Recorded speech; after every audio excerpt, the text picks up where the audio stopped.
What's going on, guys? I'm Maze, here with my review on the latest Pokemon Sun and Moon anime episode 88, Lunala vs Ultra Beast Black, a full moon battle. With that title now said though, get relaxed everybody, as I will now jump right into this episode review. So the episode begins off where the last episode ended, Necrozma chasing after Lunala, which the Aether Foundation then discovered that Necrozma is responsible for sucking Ultra Aura in Alola and decide to send the Ultra Guardians off to stop Necrozma and even save Lunala, identifying it as an Ultra Beast as well. While them, they will just be sitting around as they still feel down.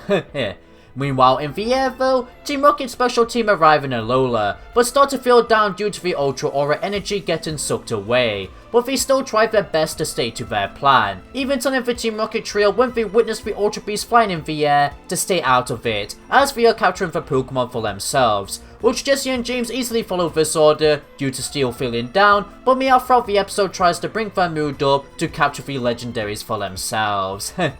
Also, you gotta love how this guy only has an eye patch to look cool, not because he's lost an eye.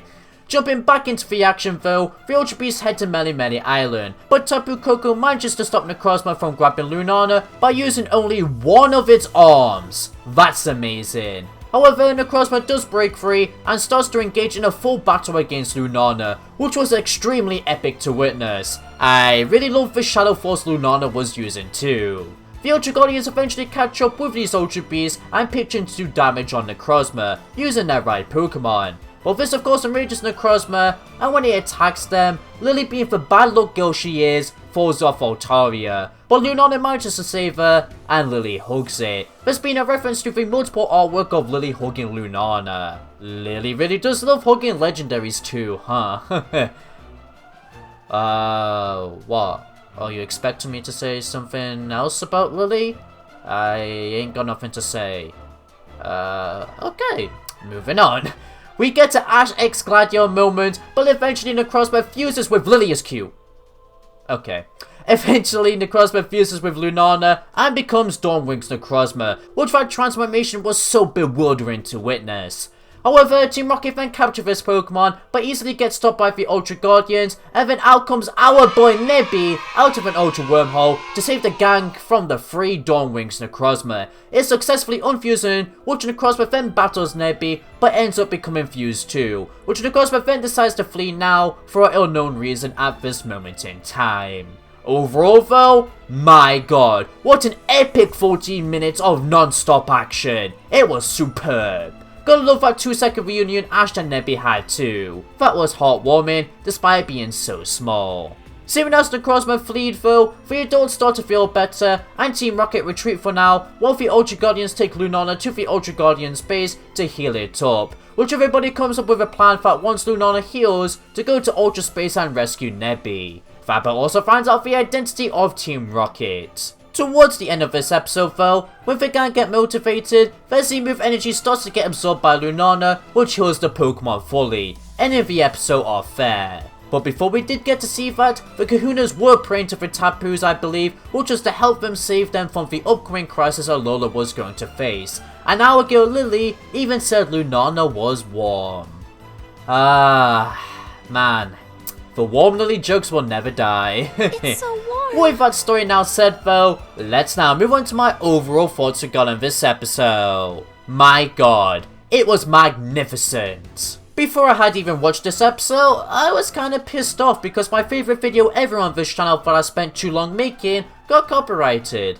However, when I went to watch this episode, it just made me calm down so much as the episode was that spectacular to me.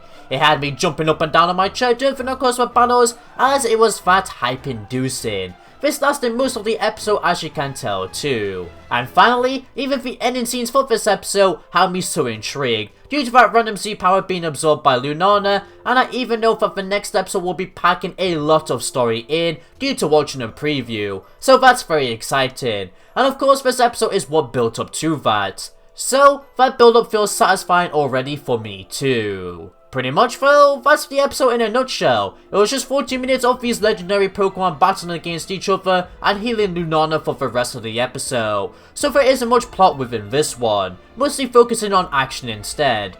But I'm completely fine with that, as like I said and even showed during the storytelling section, it was all astonishing yet also stunning, hype-inducing action.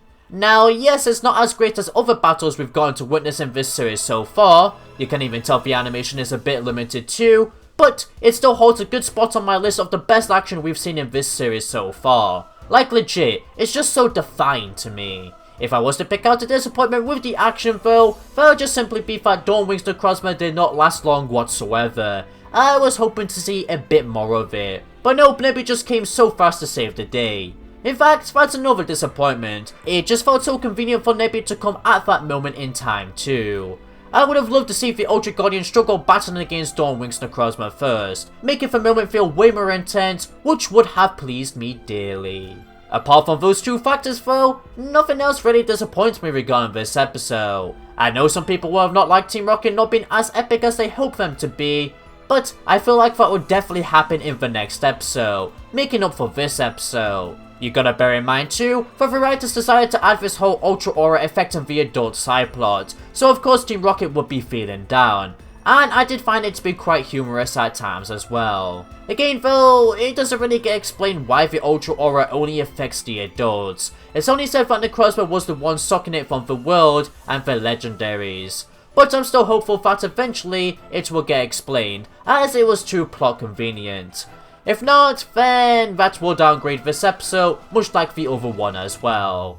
Time shall soon tell. As for everything else we got on this episode though, from like Tapu Koko and the Kunas at the end were very pleasant scenes. Although, I'm confused why the hell Tapu Koko decided to stay back on the action when it managed to stop Necrozma's freaking arm just by using one of its own arms. However, I feel like much like the Ultra Aura plot, that eventually will get explained. I mean, the Kahunas were praying to the Tapus to help them so it seems, so maybe they were scared of the legendary's power, but eventually after hearing this plead for help, they decide to help the others in the next episode or maybe even episode 90. In fact, that might actually be the case. It's kinda obvious now when thinking about it.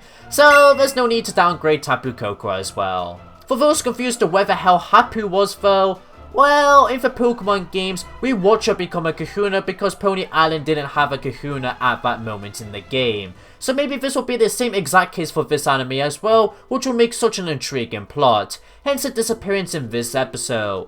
Or maybe Farai just didn't want to spoil Hapu at this moment in time and show her at the perfect moment as a Kahuna already. That's my only explanations, but I'm hoping for possibility 1 personally, as it'll be such an intriguing plot, and in fact, it'll make a great Pokemon school lesson as well.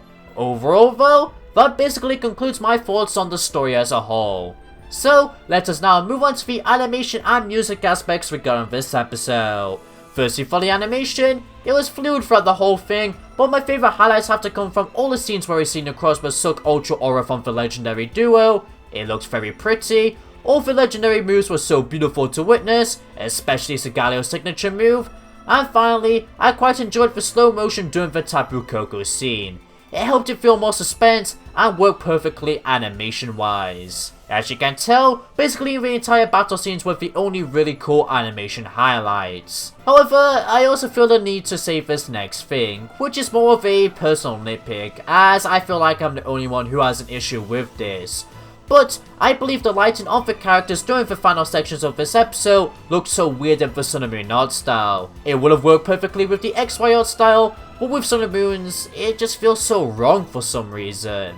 And I just felt the need to say that. Regardless of that though, as for the music aspects, the music was brilliant once again. From the music that played during the narration and started the Necrozma Lunala battle, also nice how Ash was narrating, fits so well. The X-Electronic theme was a delightful surprise, yet also sweet. Lily's It's So Warm music played at one point, which was amusing enough for me to mention now. And finally, Nebby's return music was just so compelling for the moment. One thing I don't like about the sound effects for this episode though, would be giving Dawnwing's Necrozma Palkia's goddamn cry. Like come on, did you really have to recycle all legendary cries? It just felt so out of place for Dawnwing's Necrozma as well.